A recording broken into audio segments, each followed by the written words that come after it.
제9계명 내 이웃에 대하여 거짓 증거하지 말라. 출애굽기 20장 16절. 이 계명에 대한 전반적인 이해.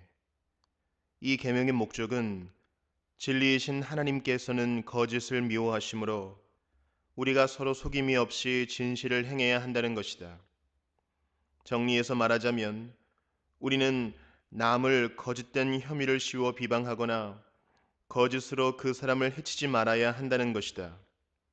요컨대 함부로 뻔뻔스러운 험담을 하여 남을 해치는 일이 없어야 한다는 것이다.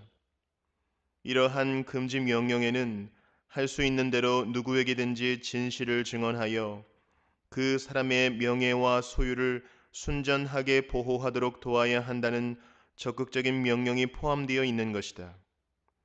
여호와께서는 출애굽기 23장에 다음과 같은 말씀들로서 이 계명의 의미를 표현하고자 하신 것 같아 보인다. 너는 거짓된 풍설을 퍼뜨리지 말며 악인과 연합하여 위증하는 증인이 되지 말며 출애굽기 23장 1절.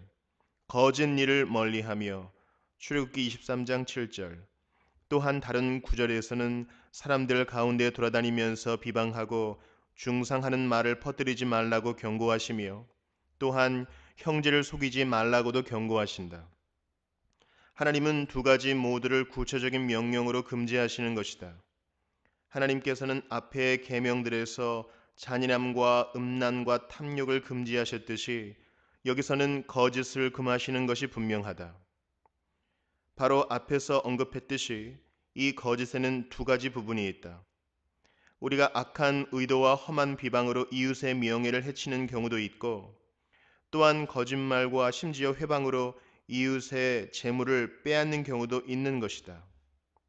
그러나 이 계명을 엄숙한 법적 증언에 관한 것으로 이해하든 아니면 사사로운 대화에서 저지르는 일상적인 거짓말로 이해하든 별 차이는 없다.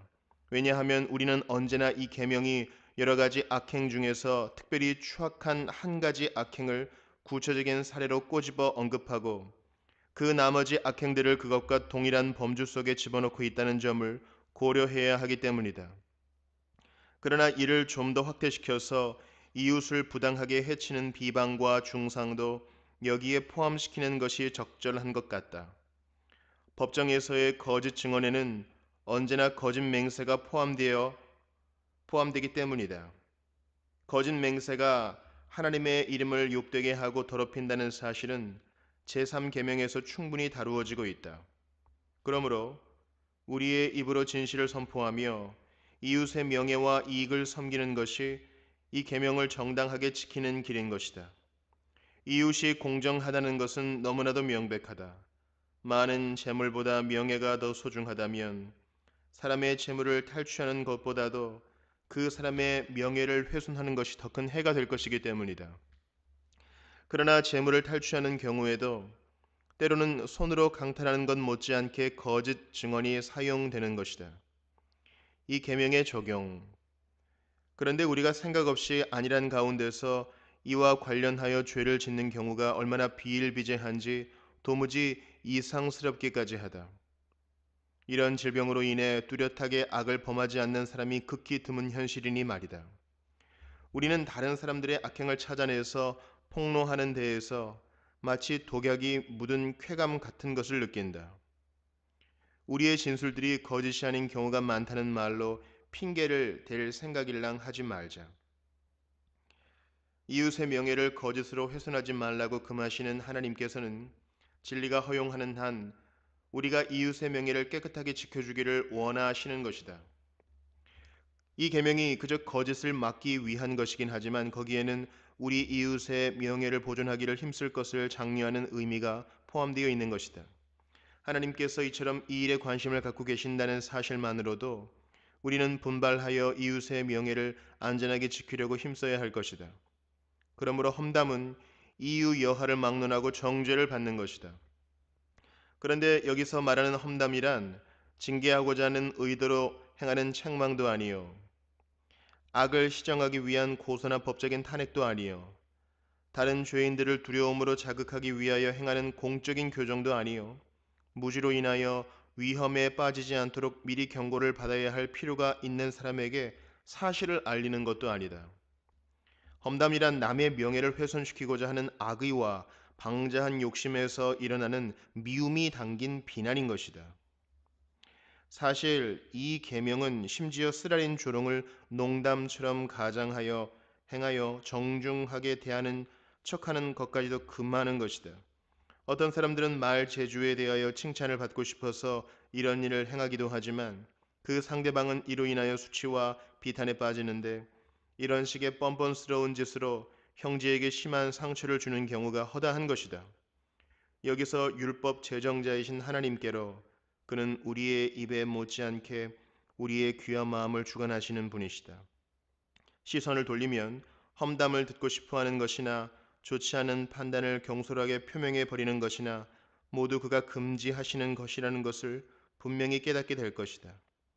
하나님께서 입으로 험담을 내뱉는 병은 미워하시면서 마음속에 있는 악한 의도는 정죄하지 않으신다는 식의 생각은 어리석기 그지없는 것이기 때문이다. 그러므로 과연 하나님을 향한 진정한 두려움과 사랑이 우리 속에 있다면 할 수 있는 만큼 또한 사랑이 요구하는 만큼 우리의 입이나 귀를 험담이나 빈정대는 말장난에 이끌리게 하지 말아야 하고 동시에 교활하게 제기되는 의혹에 아무 이유 없이 마음을 쓰는 일이 없도록 해야 할 것이다.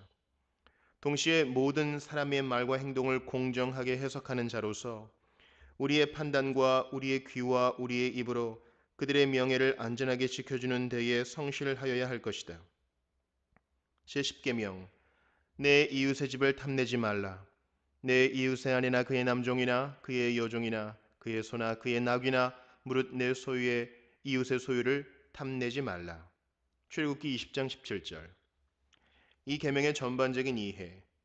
이 계명의 목적은 하나님께서는 우리의 영혼 전체가 사랑으로 가득하기를 원하시므로 사랑과 반하는 모든 욕망을 우리 마음에서 제거해야 한다는 것이다. 정리하여 말하자면 이웃에게 손실을 초래하게 만드는 해로운 탐욕이 생겨나도록 마음을 움직이는 그런 생각이 우리에게 스며들도록 해서는 안 된다는 것이다. 여기에는 동시에 정반대의 계명도 포함되어 있다.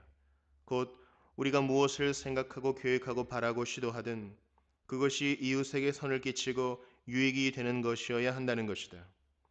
그런데 여기서 아주 곤란한 큰 어려움이 우리에게 닥치는 것처럼 보인다. 우리는 앞에서 간음과 도둑질이라는 용어들이 음행을 범하고자 하는 욕망과 해를 끼치고 속이고자 하는 의도를 포함하는 것이라고 말한 바 있다. 이것이 사실이라면 여기서 구태여 다른 사람의 물건을 탐내는 것을 별도로 금지하는 것이 쓸데없는 일인 것처럼 보이게 되는 것이다. 그러나 의도와 탐욕의 차이를 깨달으면 이런 어려움은 곧 사라질 것이다.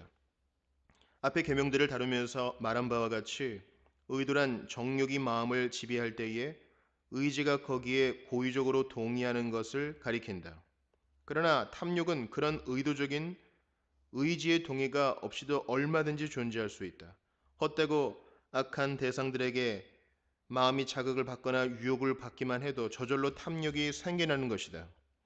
여호와께서는 앞에서 이미 사랑이라는 원리가 우리의 의지와 우리의 행위와 수고를 지배해야 한다는 것을 명령하셨는데 여기서는 우리의 마음의 생각들이 사랑이라는 목적에 완전히 통제를 받아야 하고 그리하여 그 생각들이 부패해지고 왜곡되어 그 반대의 방향으로 정신을 몰아가는 일이 없도록 해야 할 것을 명령하고 계시는 것이다. 앞에서는 우리의 마음이 화, 미움, 음행, 도둑질, 거짓말에 기울어 끌려들지 않도록 할 것을 명령하셨듯이 여기서는 그런 방향으로 생각의 자극을 받아 끌려가는 것을 금하고 계신 것이다. 이 계명의 적용, 하나님께서 이렇게 올바름을 요구하시는 데에는 그만한 이유가 있다. 영혼의 모든 힘이 사랑에 사로잡히며 되는 것이 옳다는 것을 과연 누가 부인할 수 있겠는가? 반대로 영혼이 사랑의 목표에서 벗어나 방황하고 있다면 그 영혼이 질병에 걸려 있다는 것을 누가 인정하지 않겠는가? 여러분이 형제를 무시하고 여러분 자신만을 추구하지 않는 이상 형제를 해롭게 하는 욕심이 마음에 들어오는 일이 어떻게 일어나겠는가? 여러분의 온 마음이 사랑에 완전히 비어 있다면 그런 상상이 끼어들 틈이 조금도 없어지는 것이다. 그러므로 마음에 탐욕이 생긴다는 것은 곧 그 마음의 사랑이 텅 비어 있다는 것이 되는 것이다. 여기서 탐욕은 마음의 자리를 잡는 것이니 이리저리 생각 속에서 헤매다가 사라져버리는 공상들을 탐욕의 일부로 여겨 정죄할 수는 없다고 반박할 사람도 있을 것이다. 그러나 이에 대한 나의 대답은 여기서 문제를 삼는 공상이란 우리의 마음을 사로잡으면서도 동시에 탐욕으로 마음을 자극하고 찌르는 그런 공상을 가리킨다는 것이다. 바람직한 것이 생각이 들어오면 언제나 마음이 흥분하여 뛰어오르는 법인 것이다. 그러므로 하나님께서는 사랑의 놀라운 열정을 명령하시며 또한 탐욕이 티끌만큼이라도 그 사랑을 가로막지 못하도록 하라고 명하시는 것이다. 그는 놀라울 만큼 절제된 마음을 요구하시며 사랑의 법을 거스르는 마음의 움직임을 조금이라도 용납하지 않으시는 것이다. 나의 이런 견해가 아무런 권위의 뒷받침이 없다고 생각하는가? 이 계명을 이해하도록 처음 내게 길을 열어준 것이 바로 아우구스티누스였다. 여호와의 계획은 모든 악한 욕망을 금하는 것이었다. 그러나 그는 일반적으로 가장 우리의 마음을 매혹시키는 것으로 여겨지는 것들을 우리 앞에 실례로 제시하셨고, 그리하여 우리의 욕망을 특별히 자극하여 그것을 발동시키는 요인들을 제거시킴으로써 탐욕이 고개를 들 여지를 조금도 남겨두지 않으시는 것이다. 자, 지금까지 율법의 둘째 돌판의 내용을 다루었다. 이는 하나님을 위하여 우리가 사람들에게 하여야 할 바가 무엇인지를 충실하게 가르쳐 주는 것이다. 사랑의 체계 전체가 바로 하나님을 생각하는 데에 근거를 두는 것이다. 그러므로 하나님을 향한 두려움과 존경이 그 기초가 되도록 가르치지 않으면 이 돌판에 제시된 모든 의무들을 아무리 가르친다 해도 전혀 열매가 없을 것이다. 지혜로운 독자라면 구태여 나의 도움이 없어도 본래 한 계명인 것을 분리하여 탐심을 금지하는 이 마지막 계명을 두 개로 보는 사람들을 잘 판단할 것이라 믿는다. 탐내지 말라라는 표현이 뒤에 다시 반복된다고 해서 이것이 두 개의 계명이 되는 것은 아니다. 앞에서 집을 언급한 다음 아내부터 시작하여 그 집에 속한 여러 부분들을 열거하는 것이기 때문이다. 그러므로 히브리 사람들이 올바로 하듯이 이 전체를 한 계명으로 보아야 한다는 것이 분명히 드러나는 것이다. 요컨대 하나님께서는 다른 사람들의 소유물들을 전혀 침해받지 않고 안전한 상태로 있도록 지켜주며 그것들을 해치거나 빼앗고자 하는 마음을 갖지 않을 뿐 아니라 심지어 우리 마음에서 혹시 일어날 수도 있는 지극히 사소한 탐심까지도 제거할 것을 명령하시는 것이다.